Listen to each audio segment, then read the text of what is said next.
The Global Story. नमस्कार दोस्तों। अगर मैं आपसे कहूँ कि ऐसा कंट्री जो खुद इकोनॉमिक क्राइसिस से स्ट्रगल कर रहा है, वो सडनली दुनिया के सबसे डेंजरस कॉन्फ्लिक्ट का मीडिएटर बन गया है और उसके पीछे एक हिडन पावर गेम चल रहा है जिसमें यूएसए, ईरान, इजराइल और इनडायरेक्टली इंडिया भी इन्वॉल्व है। तो क्या आप विश्वास करेंगे?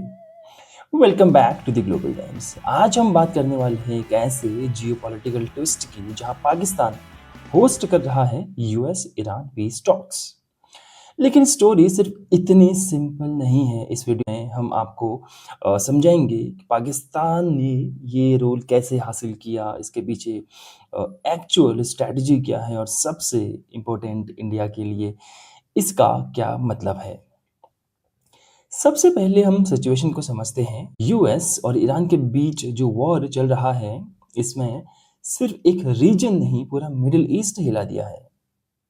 चाहे बात करें कतर की, यूएई की, सऊदी अरेबिया की या फिर लेबनान जहां इजराइल लगातार अटैक कर रहा है। मतलब सिंपल है, पूरा जो रीजन है वो अनस्टेबल हो चुका है। लेकिन सबसे डेंजरस चीज यहाँ पे क्या है, वो है स्ट्रेट ऑफ हॉर्मुज। ये कोई नॉर्मल जगह नहीं है। यहाँ पे दुनिया का 20% ऑयल हर रोज यहीं से गुजरता है। हम आपको एक सिंपल लैंग्वेज में समझाते हैं तो अगर ये रूट बंद होता है तो सिर्फ मिडिल ईस्ट नहीं, पूरी दुनिया की इकोनॉमी हिल सकती है। और दोस्तों, ये कोई हाइपोथेटिकल सिचुएशन नहीं है। पिछले कुछ हफ्तों में हमें ऑलरेडी इसका इम्पैक्ट दिख चुका है। ऑयल प्राइसेस स्पाइक हुए, सप्लाई चेन हमारी डिस्टर्ब हुई, पूरे ग्लोबल में पैनिक क्रिएट हुआ है। लेकिन यहाँ एक इंटरेस्टिंग पॉइंट भी है, वो है इंडिया को लेकर। अभी तक स्ट्रेट ऑफ हॉर्मुज इंडिया के लिए कंप्लीटली बंद नहीं हुआ है। और इसका रीज़न क्या है दोस्तों, आप जानते हैं। वो है इंडिया की स्ट्रॉन्ग फॉरेन रिलेशंस। इंडिया ने अपने डिप्लोमेटिक बैलेंस की वजह से इस क्राइसिस के बीच भी अपनी एनर्जी लाइफलाइन को लार्जली सिक्योर रखा है। और हमें थैंक्स करना पड़ेगा हमारे ओल्डेस्ट एंड फ्रेंडलीएस्ट कंट्री रशिया, जो हमें कंटिन्यूसली ऑयल सप्लाई करता रहा। लेकिन इसका मतलब ये नहीं है कि इंडिया सेफ है। अगर सिचुएशन और एस्केलेट होती है, फ्यूल प्राइसेस और बढ़ेंगे, एयरलाइंस एक्सपेंसिव होंगी और सबसे बड़ा इम्पैक्ट इंडियन इकोनॉमी पर पड़ेगा। और उससे भी ज़्यादा इम्पैक्ट जो पड़ेगा वो पड़ेगा आम आदमी पर, जिनका वॉर से कोई भी लेना देना नहीं है।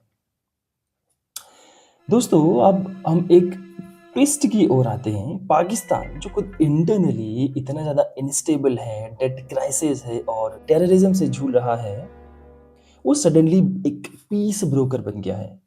इस्लामाबाद में भी हाई लेवल टॉक्स होने वाली है। US delegations which is led by the JD Vance और ईरान के top leaders and Pakistan mediators will be present on that meeting. और इस्लामाबाद में भी टोटली लॉकडाउन कर दिया गया है। 10,000 से ज़्यादा वहाँ पे सिक्योरिटी फोर्सेस को डिप्लॉय किया गया है और ग्लोबल मीडिया का वहाँ पे भी काफ़ी ज़्यादा अटेंशन है। और दोस्तों, यहाँ पे एक इंटरेस्टिंग चीज भी सामने आई है। ट्विटर पर एक पोस्ट काफी ज्यादा वायरल हो रहा है। इसराइल के प्राइम मिनिस्टर ऑफिस ने डायरेक्टली पाकिस्तान को क्रिटिसाइज किया है। उन्होंने कहा है पाकिस्तान डिफेंस मिनिस्टर का इसराइल के खिलाफ स्टेटमेंट अनएक्सेप्टेबल है। मतलब पाकिस्तान एक तरफ पीस ब्रोकर बन रहा है और दूसरी तरफ इसराइल से कॉन्फ्लिक्ट भी ले रहा है। और एक और एम्बैरेसिंग चीज़ यहाँ पे सामने आई है दोस्तों। पाकिस्तान की जो पीएम शहबाज शरीफ हैं, उनका एक ट्वीट भी काफ़ी ज़्यादा वायरल हो रहा है, जिसमें क्लियरली लिखा था draft Pakistan PM message on x.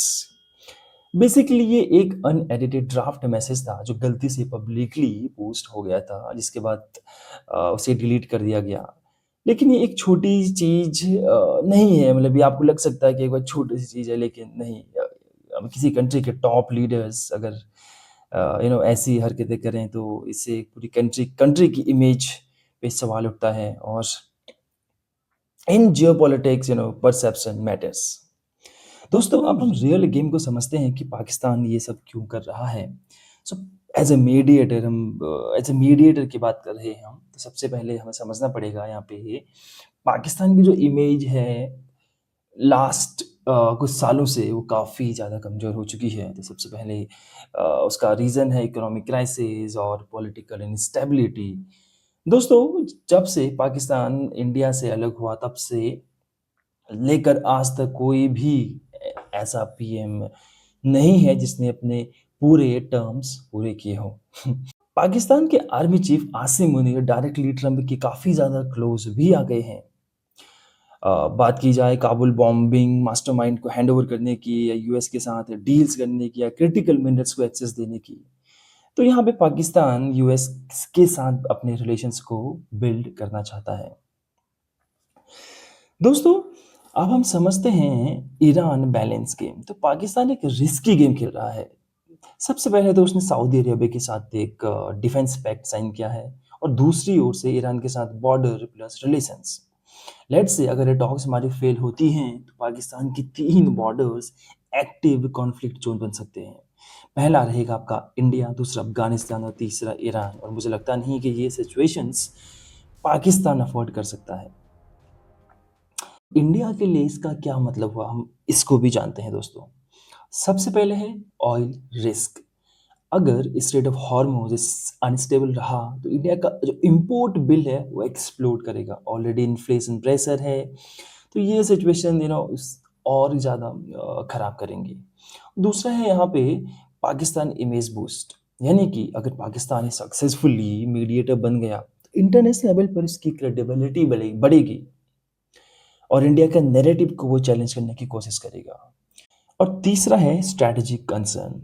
अगर यूएस पाकिस्तान रिलेशन स्ट्रांग हुए तो इंडिया के लिए ये एक वार्निंग साइन होगा, क्योंकि अभी इंडिया यूएस पार्टनरशिप स्ट्रांग है, लेकिन दोस्तों आपको ये चीज़ समझना पड़ेगा कि जियोपॉलिटिक्स में कोई भी परमानेंट दोस्त नहीं होता है। अब हम बात करते हैं फ्यूचर प्रेडिक्शन की। लेट्स से हमारे पास 3 सिनेरियोज़ हैं। पहला जिसमें कि जो ये मीटिंग्स है हमारी सक्सेसफुल रहती है, तो इससे क्या होगा दुनिया पे? तो जो ऑयल फ्लो है वो नॉर्मलाइज़ होगा। पाकिस्तान को ऑफ कोर्स थोड़ा बहुत ग्लोबल रिकॉग्निशन मिलेगा। दूसरा सिनेरियो, हमारी जो मीटिंग्स हैं ये फेल होती हैं, इससे क्या होगा? इससे वॉर एस्केलेट होगा, ऑयल क्राइसिस हमारी कंटिन्यूअस रहेंगे और पाकिस्तान ऑफ कोर्स अनस्टेबल तो रहेगा ही रहेगा। ती तीसरा है जो कि most likely to be happen, that is the partial success plus prolonged tension. मतलब वॉर खत्म नहीं होगा, बस कंट्रोल में रखा जाएगा और थोड़े बहुत और सैंक्शंस यूएस लगा दिए जाएँगे ईरान पे, बस रोज़ ऐसे ही धमका दिया जाएगा। तो दोस्तों, पाकिस्तान एक डेंजरस डिप्लोमैटिक गैम्बल खेल रहा है और अगर ये सक्सेसफुल होता है तो गेम चेंज हो सकता है। अगर ये फेल होता है तो रीजन और ज़्यादा अनस्टेबल हो जाएगा। आप क्या सोचते हो?